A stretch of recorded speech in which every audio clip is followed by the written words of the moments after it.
Most people assume they'll live into their late 80s, but the harsh reality is that many never make it past 82. And it's not because of some catastrophic illness. It's because of subtle daily habits and mental patterns that slowly rob your strength, awareness, and will to live. If you're over 60, this is not just a message, it's a wake-up call. What you do in the next 12 months will determine whether you fade away or finish life with strength and dignity. These aren't dramatic health crises that appear suddenly. They're quiet patterns that settle in so gradually that most seniors don't even realize they've fallen into them. I've studied why some people remain vibrant into their 90s, while others decline rapidly in their 70s. The difference rarely comes down to genetics or luck. It comes down to 5 specific patterns that either accelerate aging or keep you young from the inside out. Today, I'll reveal these 5 silent reasons that may be shortening your life right now. Stay until the end because the final reason is the most powerful one, the one that can reverse all the others if you understand it today. This isn't about living forever. It's about finishing strong. Are you ready to hear what no one else will tell you? Living without purpose. This is perhaps the hardest truth to discuss. Not because it's rare, but because it's everywhere. It's a moment someone stops moving towards something meaningful. When the days all blend together. When there's nothing to aim for, nothing to build, nothing to protect or grow. It's not a loss of time. It's a loss of meaning. And when that goes, the body starts to fade soon after. Purpose can return at any age for any person. It doesn't require a grand mission. It starts with a single question. What can I still give? That question has power. It brings focus back to the eyes. It tightens the posture. It strengthens the heartbeat. I remember meeting Edward, a former school principal. 6 months after retirement, his daughter noticed something alarming.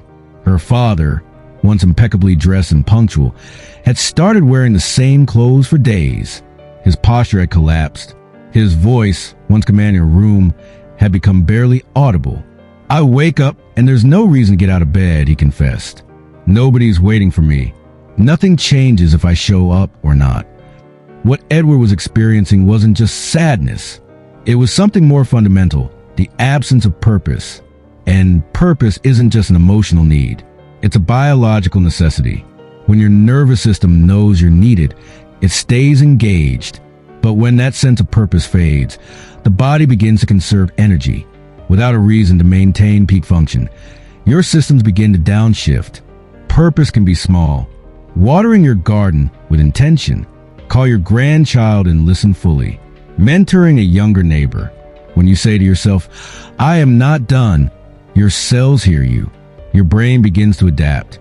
You stop drifting and begin moving forward again. Shrinking your social world. Connection isn't a luxury, it's medicine. It keeps the nervous system regulated, the mind sharp, and the heart steady. But as people grow older, many gradually shrink their social world without even noticing.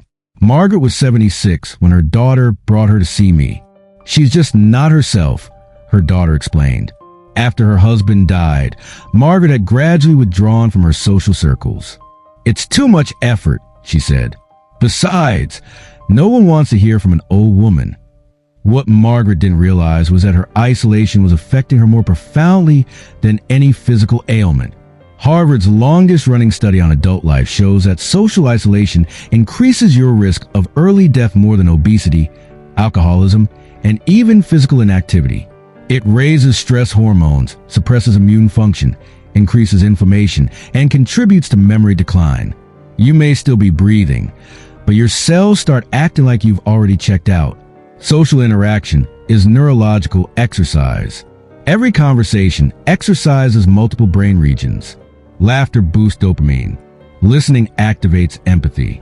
Physical touch reduces blood pressure. These aren't small things. They regulate your internal world. That's why you need meaningful interaction. The kind that reminds you that you still belong, that your story matters. It can be a phone call, a coffee meetup, or volunteering once a week. These aren't luxuries. They're necessities because when you are seen and heard, your entire biology shifts. You stand taller. You think clearly. Your cells remember how to live. The world feels different now. Faster, more digital. But that's exactly why you must remain in it. You don't have to keep up with trends. You just have to stay human, stay present, be the one who starts a conversation. Because the longer you stay engaged, the longer your body stays responsive. Poor sleep accepted as normal. One of the most dangerous myths about aging is that poor sleep is somehow normal.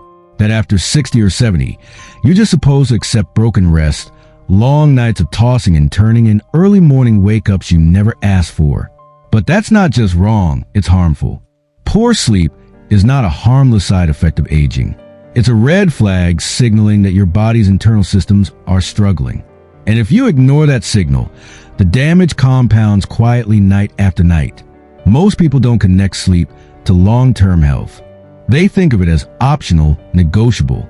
But sleep is not just rest. It's recovery. It's when your brain detoxifies, your immune system repairs, your hormones reset, and your memories consolidate. Sleep loss literally shrinks the brain. This isn't theory. It's been shown repeatedly in brain scans. The areas most affected are those responsible for memory, attention, and decision-making. You start forgetting names. You lose patience faster. You become reactive or withdrawn, not because of personality, but because of poor brain maintenance. It doesn't stop at the brain. Poor sleep wrecks the immune system. Just one night of disrupted sleep lowers your body's ability to fight infection. Chronic sleep issues raise inflammation, the same kind linked to heart disease, Alzheimer's, and arthritis. The solution isn't just more sleep, it's better sleep. Dim the lights after sunset. Avoid screens 2 hours before bed. Keep your bedroom cool, around 65 degrees Fahrenheit. Consider natural aids like magnesium glycinate rather than sleeping pills, which often sedate without restoring. Most importantly, respect sleep. Make it a priority. You wouldn't skip meals every day and expect to stay strong. You can't keep skipping quality sleep and expect your mind and body to function well. Your body still wants to heal. Your brain still wants to repair. But it can't do that if you're sabotaging your rhythm every night. Eating for comfort, not fuel. There comes a quiet shift in how many people eat as they grow older. It starts small, skipping meals because you're not as hungry, choosing softer foods because they're easy to chew, eating something quick because it's just you at the table.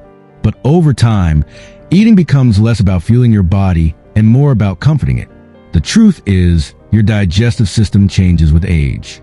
Your stomach produces less acid. Your gut bacteria shift. Your body becomes less efficient at absorbing certain nutrients, especially protein, magnesium, B12, and vitamin D. You lose muscle faster, store fat more easily, and your insulin response isn't as sharp. That means the food choices that were fine when you were 30 now work against you after 60. Yet most older adults still build their meals around what's familiar and comfortable. Bread, pasta, mashed potatoes, cereal, crackers, processed meats, easy snacks. These foods are comforting, but they're also empty. They spike blood sugar, cause inflammation, and leave your cells underfed. What most people don't realize is that comfort food doesn't just affect your body, it affects your mind. Highly processed, carb-heavy foods sedate you. They dull your focus, lower your energy, trigger inflammation in the brain, and even worsen depression symptoms. That midday nap you need after a heavy lunch, that mental fog you can't shake. It's not your age, it's your diet. Eating well isn't about restriction, it's about respect. Respecting what your body needs at this stage of life. You don't need a strict diet, just honesty. Are you feeding your body or numbing it? Are you eating to stay sharp and energized or to pass time and soothe stress?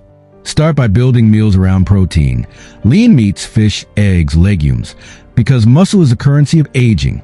Choose fiber-rich foods, vegetables, fruits with skin, seeds, because your digestion needs stimulation. Cut back on sugar, not just for weight, but because it feeds inflammation. These small decisions send your body a powerful message. I still care. I still want to live well. Stopping movement. Motion is life. And yet for many people, as they get older, movement becomes optional. Something to fit in if they feel up to it or if the weather allows. But the body doesn't wait. When you stop moving with purpose, your body doesn't just pause. It starts shutting down. Most seniors don't make a conscious decision to stop moving. It happens gradually. You retire, You no longer have to walk to work. You spend more time indoors. Stairs start to feel tiring, so you avoid them. You begin sitting more, not just for meals, but during the day, during TV, and during rest. And soon, movement becomes something you react to, not something you initiate. But here's what most people don't understand. The problem isn't just physical. Yes, when you stop moving, your muscles atrophy, your joints stiffen, and your bones become fragile. But it goes deeper. Movement is stimulation not just to your body, but to your brain. When you move, you send signals from your feet to your spine to your brain stem that wake up the nervous system. The moment you stop engaging your body with intention, your brain activity starts to dim. You feel slower, less creative, and more tired. You begin to lose confidence, and slowly, you lose identity, because movement is identity. The way you walk, stand, and hold yourself tells your nervous system that you're still living, not just surviving. That's why walking around the house isn't enough. It's a survival movement, automatic, not challenging. What you need is intentional motion, movement that requires effort, control, and presence. Not to run a marathon, but to keep your joints working as designed, to keep your spine aligned, to keep your nervous system awake. This means resistance training, even if it's just using a band or body weight. It means stretching with focus. It means posture exercises to keep your shoulders back and your neck tall. And it means walking with purpose every day, outside if possible, where the surface changes and you must engage your balance. Every time you move with intention, you tell your nervous system, I'm still needed. Keep me sharp. And your body responds. Your blood flows. Your hormones rebalance.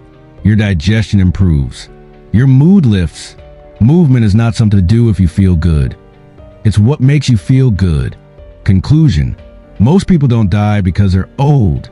They die because they've stopped participating in life. This truth may be uncomfortable, but it contains the seed of hope we all need.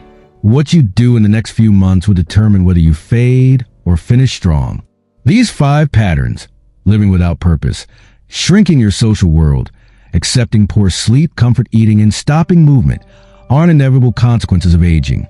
They're quiet choices made day by day until they become so familiar we mistake them for fate. You don't need a perfect body or complicated routines.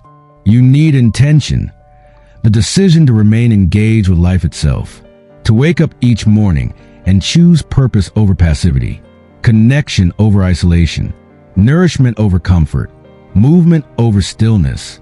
The body listens to what you do and don't do. It responds not to your age, but to your choices. When you decide, I'm still here, I still matter, your cells receive that message. Your posture straightens. Your eyes brighten. Your voice strengthens. Which of these 5 patterns do you recognize in your own life? Start changing just one thing tomorrow. The finish line isn't guaranteed for any of us, but how you run these final laps, that choice remains yours alone. If this message touched you, please share it with someone who needs to hear it. Sometimes, all it takes is one conversation to awaken someone back to life.